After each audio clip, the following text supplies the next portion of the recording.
Lottie.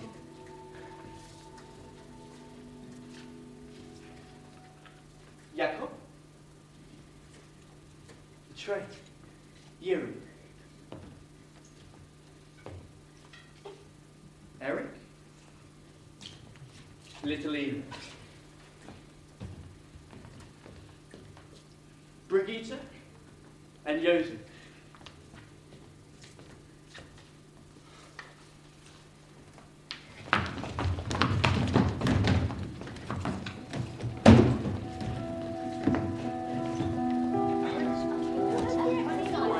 I need my map.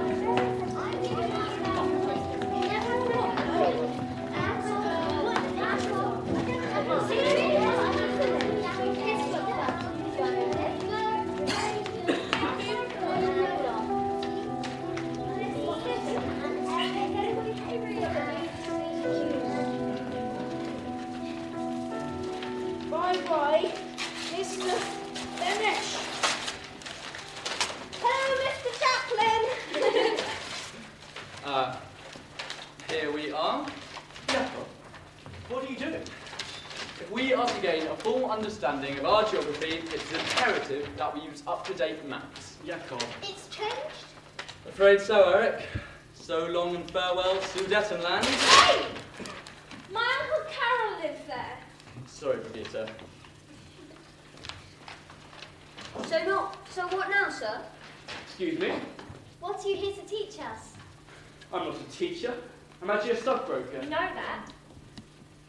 We're here, you're here. Please, teach us something. Very well. Let's see. Books out, class.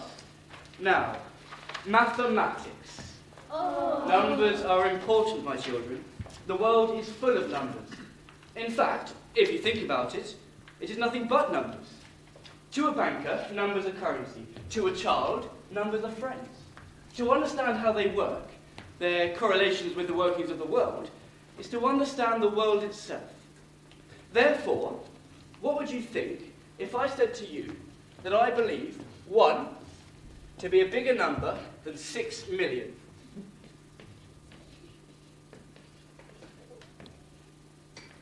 That while 6 million is a mind-expandingly large number, it is merely a collaboration of all the other numbers. It is a sum of its parts. That it could not exist were it not for the first one, and the second, and the third, and the fourth, and so on, until we are talking about statistics. Instead, let us focus on each and every individual one.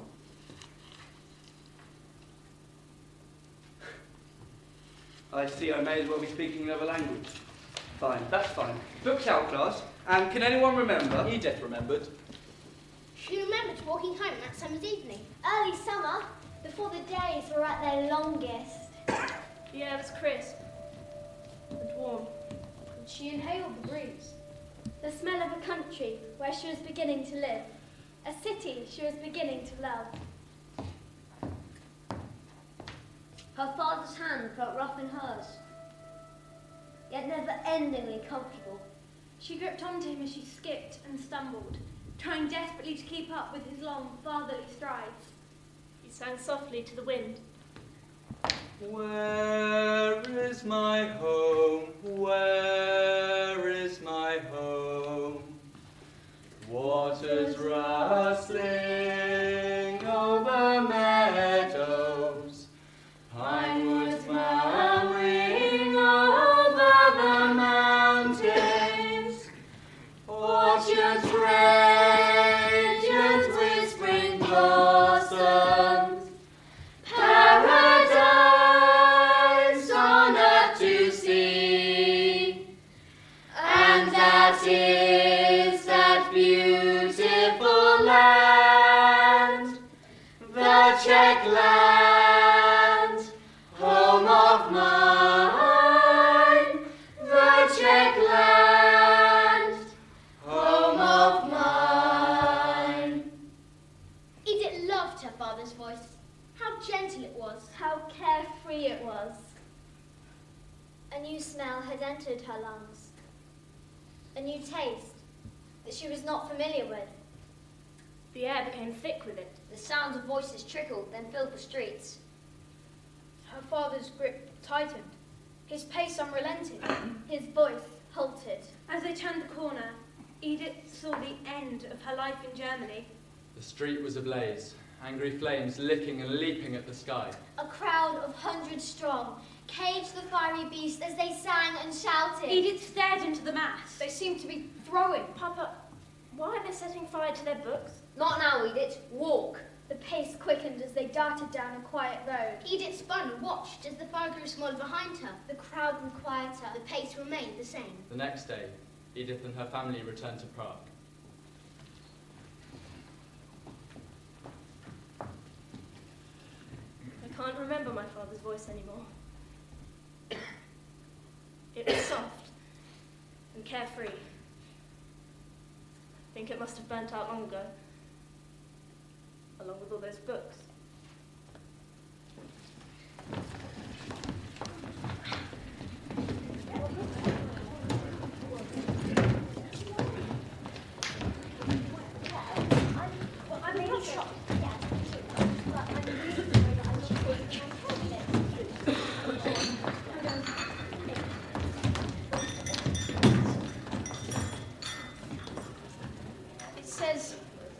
Only a racial comrade can be a citizen. Only a person of German blood can be a racial comrade. No Jew, therefore, can be a racial comrade. Oh, well, what about race, though? I was born in Bratislava to Czechoslovakian parents. My mother just happens to be Jewish. I am Czechoslovakian, a Czechoslovakian Jew. No, well, according to this, you can't be. You are Jewish. As far as they are concerned, that is your race. Not only are you a Jew, you are now also a Semite. When you are just a Jew, you are only evil because of what you believed in. Excuse me? Which means that you could change your beliefs, your whole way of living, become a Christian, settle down. Right. Whereas now you're a Semite. You've committed the first and greatest lie. And what's that? You pretended to be a religion. Did I? Yes. I'm not sure that I did. Well, according to him, you did. Well, best not argue then. Quite. So now, it's a matter of our blood. Can't say, oh, don't worry, got a copy of the New Testament at home. Sounds very interesting. Gonna read it as soon as I get a break. Now we can't change. Can't escape it. Deutschland Wache! Judewerke!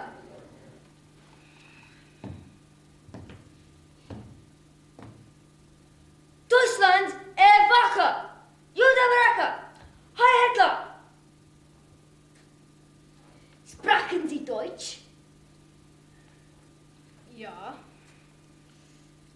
Heil Hitler!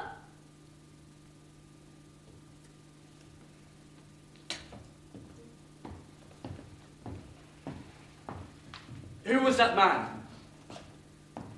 Who was that man? Tell me, who was that man?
Loud noises can be scary.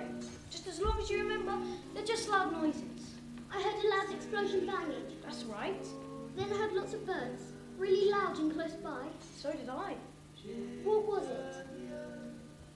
It was the synagogue. They blew it up. Those birds lived in the very high beams and rafters in the synagogue, and now they have nowhere to go. So they're just flying around in circles up in the sky.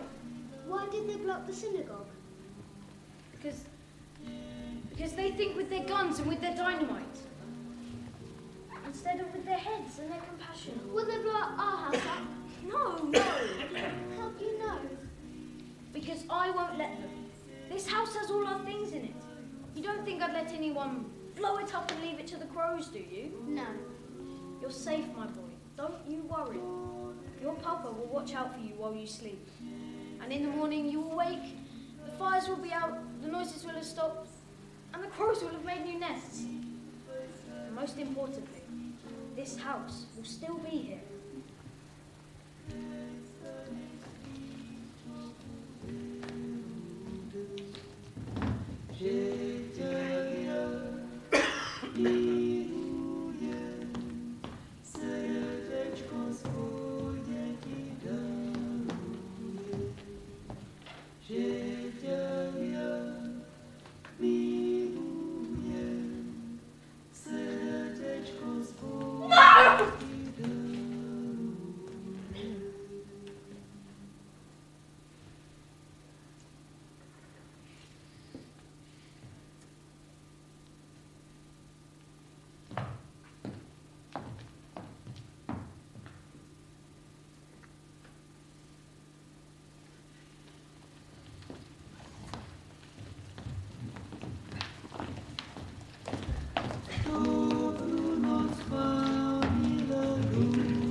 There are thousands of people, sir. People who feel stuck, abandoned. Everyone is in trouble, not just the men. Children are being sent away.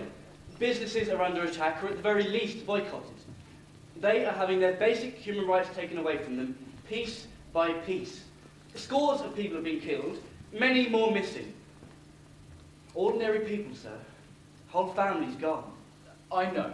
They don't have very much time at all. There's more time than you With think. all due respect, sir, there isn't. The Sudetenland is now gone. People have been forced to flee or live under German rule. Europe is becoming increasingly scattered with people looking for a place to live. The Munich Agreement The Munich guarantees Agreement that- has sold those people up the river, sir, with very little time in which to learn how to swim. I think we can give them a helping hand. And what do you suggest? An evacuation. Pardon me? Let's get the children out of there. How? Trains. As many as we can. I'll organise it. I'll return to Prague and put the word out. But there is an escape. At least for children. And where do you suppose these children go? Families. British families. Townsfolk. Villagers. School teachers. Vicars. Yes, that will go down well. Little Jewish children being locked up in the vicarage. Better an alive Jew in a vicarage than a dead Jew in Prague, sir. Yes. We'll contact organisations. Orphanages. Bankers. Stockbrokers. Anyone. Anyone with a spare bed and more than an ounce of human decency. People will want to help. Another mass exodus. Yes. Mr. Winton, you remember Martin Luther? Luther? Yes. You may remember when speaking of the Jews, he said that their synagogues should be set on fire, that their homes should likewise be broken down and destroyed. Let us drive them out the country for all time. And 400 years later, on Luther's birthday, incidentally, the synagogues are burning in Germany. Sir? If you want to have a go, have a go. Yes. Thank you, sir. Do you really think it can be done? Sir, I believe that there is nothing that cannot be done if it is fundamentally reasonable. Good.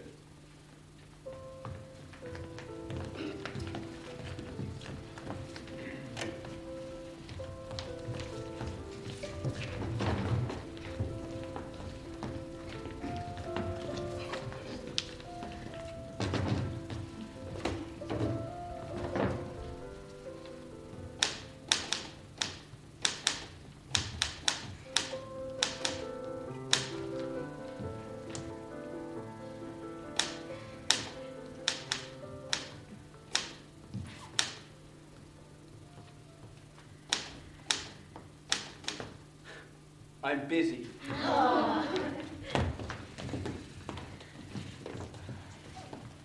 £50. Trains. Liverpool Street.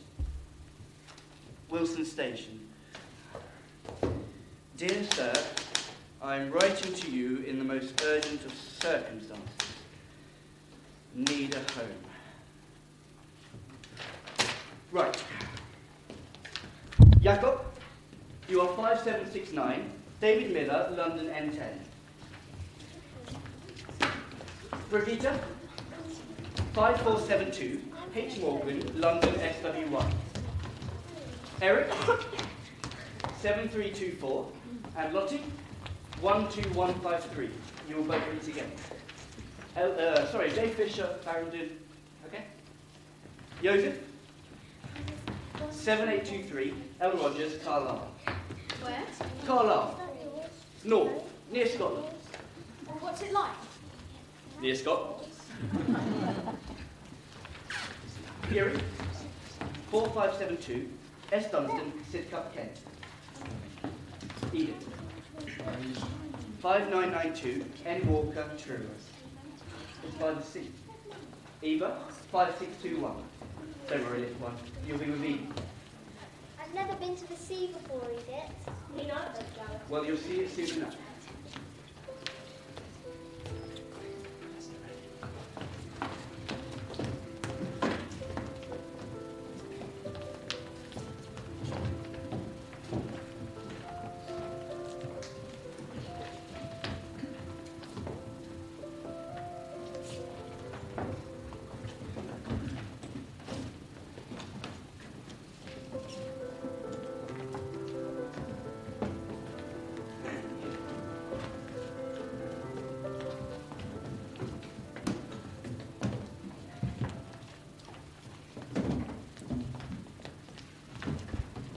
Sir, I'm sorry, but we don't really know what to do. What happens next?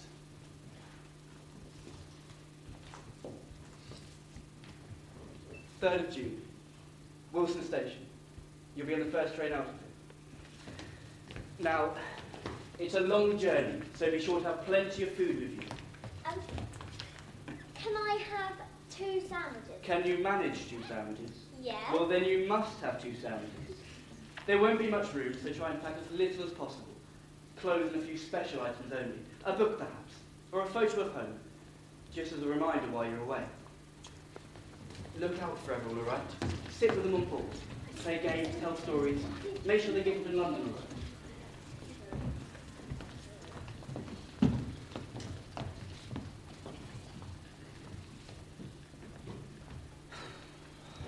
Then it's time to go. Much to do, cases to pack. Be sure to stay with your parents when you get to the station. They will help you register. And be sure to stay to get on board the train without any difficulties. Children, try not to be afraid of your journeys. These new families are good, thoroughly decent people. You won't be alone when you get there. You'll be told where to go, who to see. It will be busy and probably very noisy. But I promise you, you will be safe. One last thing. Be sure to say goodbye to your parents.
to tell you about our train journey. I looked out of the window the whole time and watched as the countries changed. I'm the only one who bought a toy train with them to England.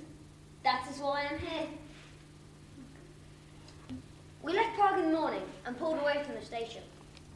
It was very hard to wave goodbye as the platform was filled with steam. So all we saw was a vanishing cloud behind us. We travelled through Czechoslovakia very quickly. I watched as the countryside flew quietly by. Inside the train it was very busy. It was full of children like us. Some tried to sleep lots. Others played little games. Josef made up stories for Eva and Eric drew pictures of Prague. I played with my train. After a very long time on the train, we came to a stop. We heard talking outside our carriage, and then some men in smart uniforms came aboard. They spoke in German and were very loud. They shouted things at one another, and then at the children. I watched as they made their way along the carriage towards us. One of the men stopped at us and looked at Lottie. He pointed at his suitcase and held out his hand. I was very frightened. I didn't know what he wanted. He looked very cross. The man barked something in German and then grabbed her suitcase himself.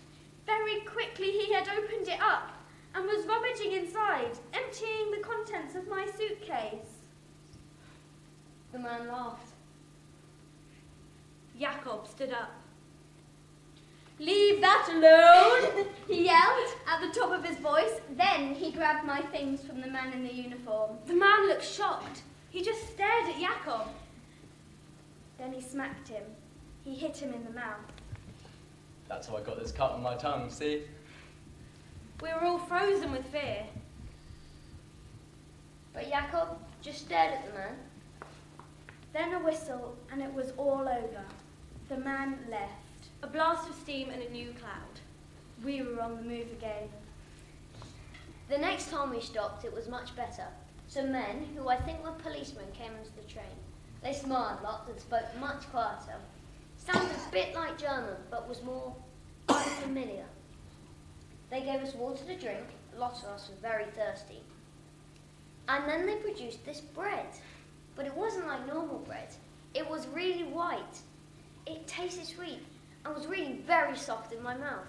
I never tasted anything quite like it before. It was incredible. I like trains. And my bread.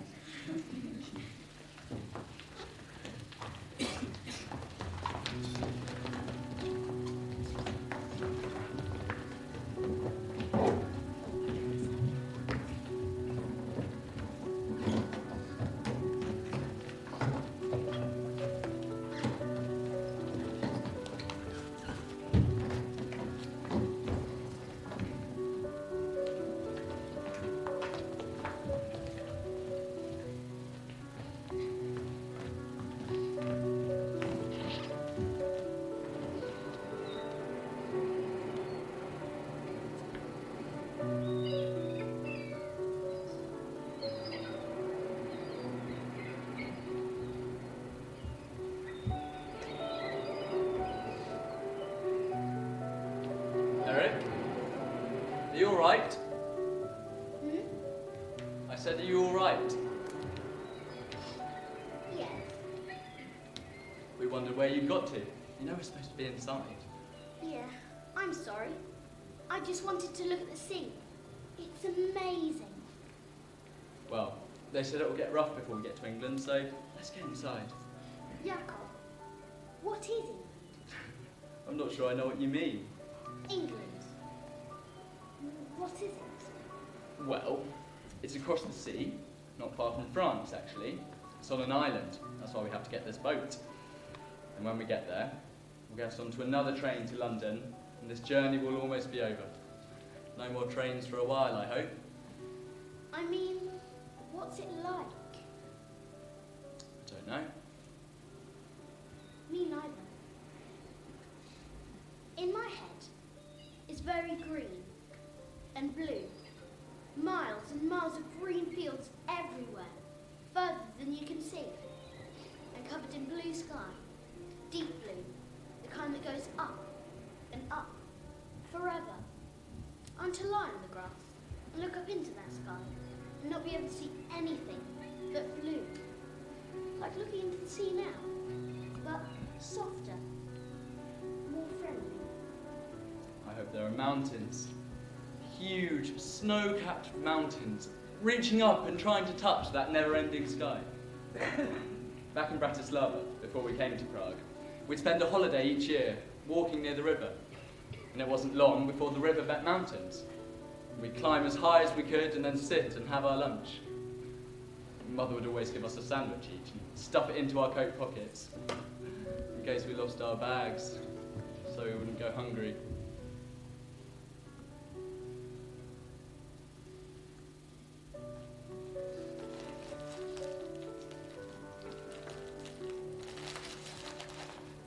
And then we'd sing, and Papa would tell us stories about how when he was young, he would run up these mountains as fast as he could, and then dance on the very top, looking down on everyone below. He said he had the best view in the world. Felt like he was the sky. Mother said the mountains were the most beautiful thing she'd ever seen. I said I thought they looked like a gigantic wall stretching through the heart of the country. Father said that I was silly, that nobody could ever build a wall so big. But he told me to remember these mountains, that they were my home, and that one day I'd take my son to the very top, sit him on my shoulders, and help him touch the sky. So I hope there are mountains in England. Do you think we'll go back to Prague? When? When they say we're allowed to. I hope so. Yeah. Me too.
Ah, little Eva, Yes?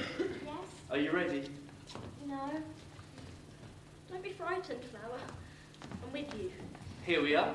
This is Eva, and behind her, little Edith. Ah, Edith, how do you do? Eva's a very pretty name, isn't it? Edith, I don't understand what they're saying. Neither do I, little one. Just smile and be polite. They're going to look after us.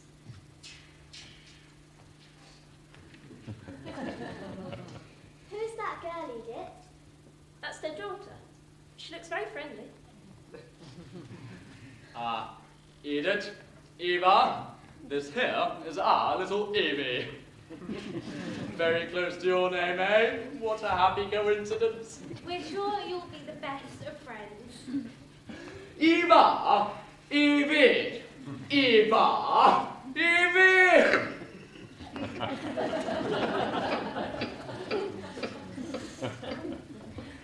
What's happening?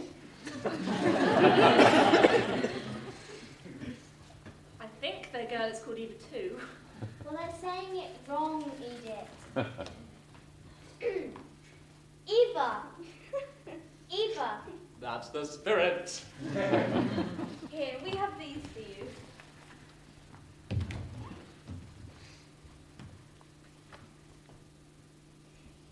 Thank you. What a lovely present.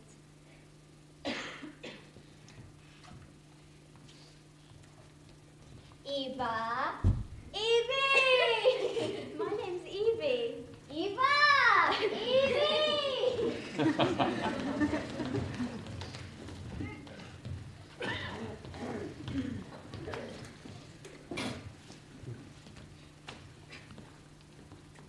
okay, Joseph? I can't read the writing. Let me have a look for you. Dearest Joseph, we hope that this finds you well. We found this lovely picture of some boats for you. Remembering how much you used to love watching those small boats on the Danube, it is good to remember such happy times. Your father has been in touch with me. He's staying with his cousin Ernst in Paris. Isn't that exciting? He says that it is a very busy city, very different to any Czech city he's ever seen. He said to make sure I remind you to be polite to your host family, remember your manners and always give a good impression. I'm sure you're being well behaved. Just think, when you come home, you'll be able to teach us all English and tell us about all the new customs and traditions you were learning. I look forward to that day with all my heart. In love, your mother. Did you write to your mother, Joseph? Yes, What did you say? I told her that I missed her. And that English cows are much bigger than Czech cows. It is a lovely picture of boats, isn't it? It is.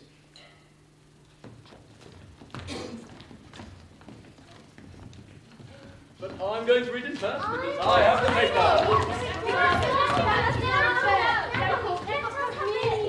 got it. I wanted it.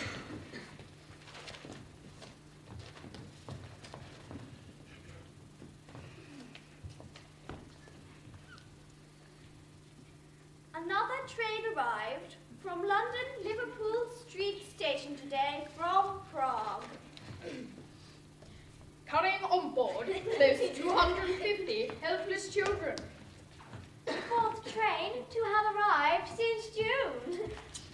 This pitiless cargo, thrown overboard by continental Europe, was quickly rounded up and shepherded to its new foster parents. The commendable families have put up £50 of their own money in order to see these children taken care of.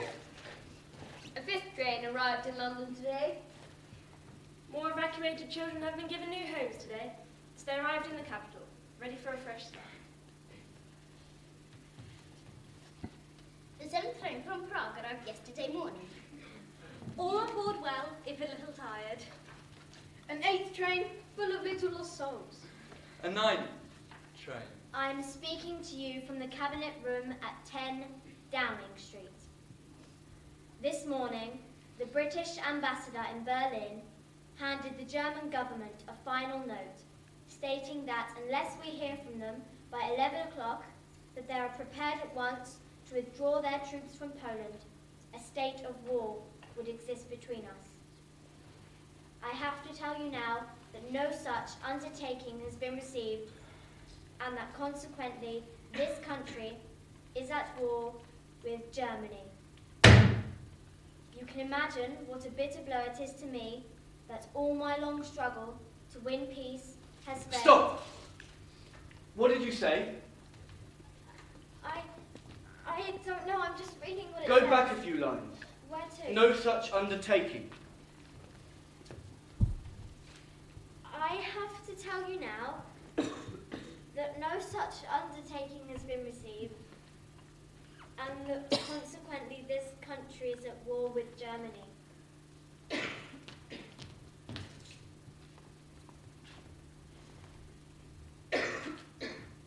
The 11th hour. 3rd day of September, 1939. One man declares war on another one man. 46 million against 81 million. Meanwhile, 250 children sit on a train, stuck, over 800 miles away. Over one sea and 3 countries away. 250. What happened? What happened to them?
250 children. 250 lives never lived. 250 unique numbers. 250 parents, each waiting for a train which will never arrive. Each waiting for a person who will never arrive. Statistically speaking, 250. Nothing. Insignificant. A mere drop in a vast and deaf ocean. But I'm talking numbers. Each individual one.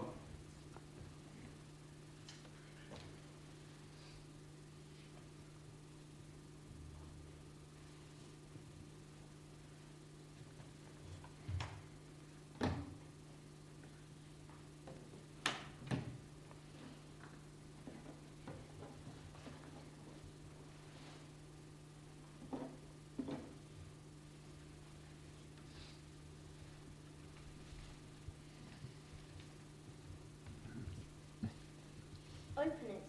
What is it? Just open it.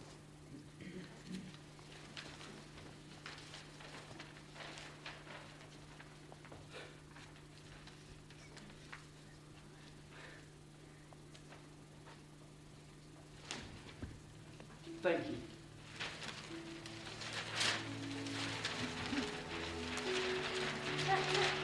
That's my husband there, children, Jonathan, Humphrey, and I have two children, that's my husband, Jenny, and Ansel. It's okay, it's a family. I'm sorry, I'm a dog, and this is my baby. I love him very, very much, and I've had him for husband, David.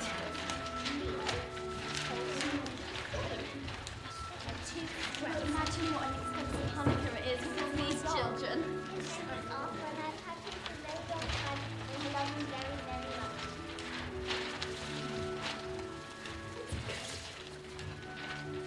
3 children, 5 grandchildren. 2 children, 3 grandchildren. 1 is a doctor, the other 2 are teachers. 2 wives, 2 children, and 7 grandchildren. 1 husband, Jonathan Humphreys, 2 children, a dog named Arthur. 4 children, 4 children, 7 grandchildren, 7 grandchildren, and 1 wife, named Edith. 1 husband named Jacob. We kept in touch. 8 children and 22 grandchildren. 1 child, 3 grandchildren, and I love them all very much.